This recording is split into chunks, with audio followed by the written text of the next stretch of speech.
Okay, welcome to tightness testing. So I just really want to run through a tightness test with you. So the first thing that we need to do before we start is we're going to have a look around the appliances and just make sure that everything is turned on and open. So the first thing we're going to do is to open up the lid of the cooker. This ensures that we're testing right to all the gas taps, otherwise the safety device at the back will actually stop us testing. Similarly, we're going to turn on any isolation valves to the appliance, and over here we've got something called a restrictor elbow, so we will just need to undo the top of this and just ensure that the screw underneath, as you can see, is at the top. If that's screwed down, then that would be off, and then we need to just tighten that back up again. Second thing we need to do is just to make sure there's no current travelling through our system before we start, otherwise we could get an electric shock when we start to work on it. So I'm going to use a volt stick for this, and the first thing we need to do is to make sure that the volt stick is working. So we'll test that on an Allen supply, and then what we're going to do is 3 really good tests upstream of the meter, and then we're going to do 3 coming down the other way. And just in case my volt stick is broken, we're going to do another test on an Allen supply to make sure everything is okay. Next thing we're going to do is we're going to attach the gauge.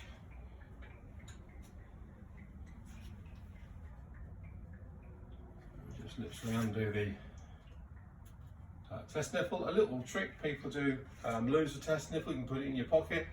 There should actually be really a little clip up here to stop the to stop the outlet of the supply being taken out.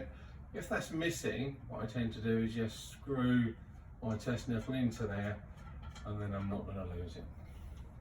When you put your gauge on, people sometimes struggle with that. So my advice is start from the side, push your gauge to rubber over there like so.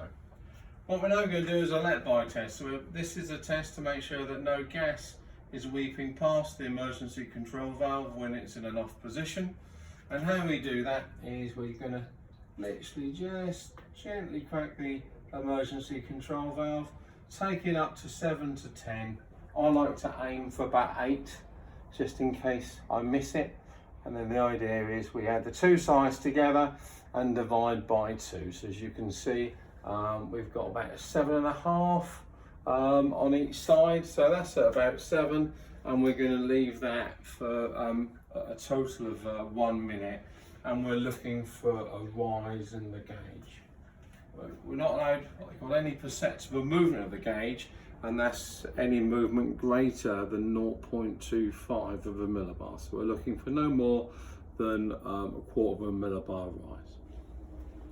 Assuming a minute has passed, we're now going to take it up to the test pressure. So this time we're actually going to take it up a little bit further, and we're now taking somewhere between 20 and 21 millibars. And the reason for that is that operating pressure is 20 millibars.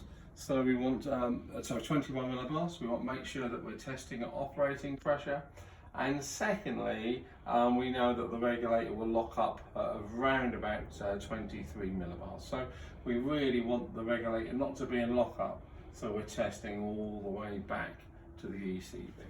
So as we can see there, we've got 20 on either limb of the gauge, and we're going to leave it for 1 minute for what they call temperature stabilization before we actually do a tightness test. So we're going to leave it for 1 minute. And the idea is that as we introduce cold gas into maybe a warmer system, the gas is going to expand or contract, and the idea is the gauge could move. So that's the idea of that 1 minute. Once we do that, we're going to have a look at the gauge again, top it up, make sure we've still got 20, 21, and then we're going to leave it for a full 2 minutes. And it's through this 2 minutes that we then need to know if there's any drop at all. Generally speaking, if it's a new installation, then we're only allowed to have a drop again of up to a quarter of a millibar. However, if it's an existing installation, if there are appliances connected, and more importantly there's no smell of gas, then we're allowed to have what they call a PPD, a permitted pressure drop.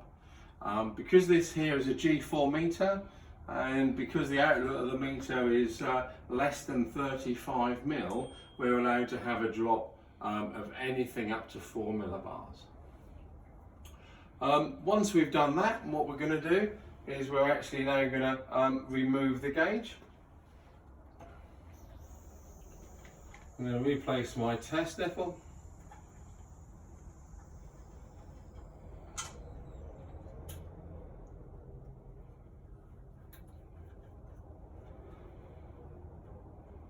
And the last thing we need to do is to apply leak detection fluid, or LDF as we like to call it, just to make sure that there's no leaks where we can't test. So we're going to apply with the gas on just around where the test nipple, just in case there's a leak there.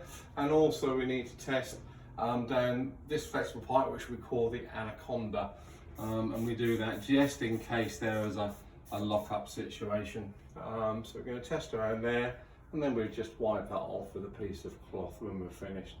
And that's the end of our tightness test. Thank you.